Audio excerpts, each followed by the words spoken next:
आज हम बात कर रहे हैं अमेरिका की, जिसने यह ऐलान किया है कि उसने लगभग 8,500 सिपाही इस समय तैयार करके रखे हैं कि अगर यूक्रेन की मदद के लिए नेटो को आवश्यकता पड़े तो अमेरिका के लगभग 8,500 सिपाही तैनात रहेंगे। इसका क्या मतलब है? क्या इसका यह मतलब है कि यूक्रेन की मदद के लिए अमेरिका सीधे तौर पर अपने सिपाही भेज देगा? क्योंकि इसका भी अमेरिका को सोचना होगा और इसका पूरे विश्व पर क्या असर पड़ेगा, क्योंकि रूस बार बार यह कह रहा है कि यूरोप और अमेरिका युद्ध की गीदड़ भभकी दे रहे हैं, उसका कोई प्लान यूक्रेन पर हमला करने का नहीं है। लेकिन इस बात में भी सच्चाई है कि लगभग 1 लाख से ज्यादा रूस के सिपाही इस समय उत्तर से, मध्य से और दक्षिण से, अगर आप मैप को देखें तो यूक्रेन को घेरे हुए हैं।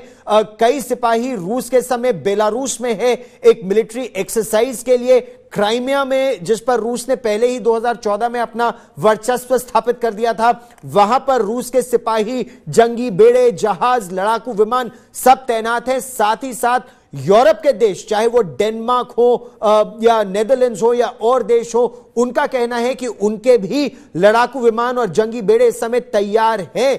इसी के बीचों बीच पहले अमेरिका ने और फिर ब्रिटेन ने अपने सिपाही, अपने दूतावास से परिवारों को हटाना शुरू कर दिया है और वॉलंटरीली अगर स्टाफ छोड़ना चाहे यूक्रेन तो उन्हें छोड़ने के लिए कह दिया गया है। क्या इसका मतलब है युद्ध होने वाला है? इस समय हमारे साथ गीता मोहन मेरी सहयोगी जुड़ रही हैं, हमारे साथ लेफ्टिनेंट जनरल राकेश शर्मा जुड़ रहे हैं। आप पूर्व कोर कमांडर हैं लद्दाख कोर के। बहुत महत्वपूर्ण इसलिए भी है क्योंकि क्या चीन इस मौके का फायदा उठा सकता है या लद्दाख में या ताइवान में, उसके बारे में भी हम बात करेंगे। और हमारे साथ ऑब्जर्वर रिसर्च फाउंडेशन से नंदन उन्नीकृष्णन भी जुड़ रहे हैं। और नंदन उन्नीकृष्णन, रूस, यूक्रेन और इस पूरे क्षेत्र को बहुत भली भांति समझते हैं, लंबे समय तक रूस में रह भी चुके हैं। नंदन, सबसे पहले आप ही से अगर शुरुआत करें, क्या हम लोग इस समय एक युद्ध की कगार पर हैं अगर अमेरिका कह रहा है कि उसके 8,500 सिपाही तैनात हैं, तैयार हैं? नहीं, सबसे पहले Gaurav, thank you for inviting me. मुझे ये नहीं लग रहा है कि रूस लड़ना चाह रहे हैं किसी के भी साथ, चाहे आप यूक्रेन के साथ या यूनाइटेड स्टेट्स के साथ। मुझे ये लग रहा है कि उन्होंने जो 1 लाख अपने सिपाही बॉर्डर पे खड़ा कर दिया यूक्रेन के साथ, ये एक प्रेशर टैक्टिक है ताकि यूनाइटेड स्टेट्स बात करने के लिए आगे आ जाए और बैठ के यूरोपियन सिक्योरिटी जो अरेंजमेंट्स है उसके बारे में बात कर ले। और जहां तक बातचीत की बात है, यूएस और रशिया ने बातचीत शुरू कर दिया और ये जो 8,500 सिपाही यूएस ने खड़ा कर दिया, इससे कोई फर्क नहीं पड़ने वाला है युद्ध में। 8,500 और दूसरी तरफ से ये इंटेंशन है, ये दिखाना चाहते हैं और ये ज्यादातर यूक्रेन के लिए है कि यूक्रेन को बता रहे हैं कि आप घबराइए मत, हम हैं आपके साथ। और अगर रशिया वाकई में आपके साथ युद्ध करता है तो हम आ जाएंगे आपको मदद करने के लिए। पर लेकिन इस मदद का मतलब क्या होता है? किस तरह से मदद करेंगे? क्या सीधे तौर पर ये सिपाही? मैं उसी का जवाब दे रहा था कि मदद करने का मतलब ये है कि सिपाही नहीं जाएंगे लड़ने रशिया के साथ, पर वो दे देंगे सारे हथियार वगैरह जो भी चाहिए वो सप्लाई करेंगे। पर ये भी याद रखिए कि रशियन एविएशन जो है बिल्कुल डिप्लॉयमेंट मोड में नहीं है, तो इसका मतलब युद्ध तो अगर होगा ही अगले महीने में तो नहीं होगा। यह बड़ी बात की आपने कि यह डिप्लॉयमेंट मोड में नहीं है।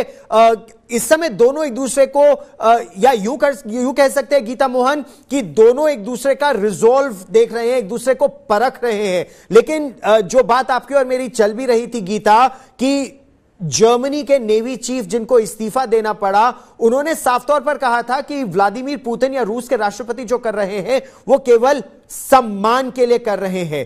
तो किस तरह से यूरोप उन्हें वो सम्मान नहीं दे रहा या अमेरिका उन्हें वो सम्मान नहीं दे रहा जो वो चाहते हैं? क्योंकि उनका इशारा तो गीता यह है कि मेरे बैकयार्ड में यूक्रेन में अमेरिका और यूरोप दखलंदाजी न करें। देखिए गौरव, जर्मन नेवी चीफ के स्टेटमेंट से यह साफ पता चलता है कि यूरोपियन कंट्रीज जो मेजर कंट्रीज हैं उनके अंदर ही काफी डिफरेंस ऑफ ओपिनियन है किस तरीके से रूस को इस यूक्रेन क्राइसिस में डील करना चाहिए।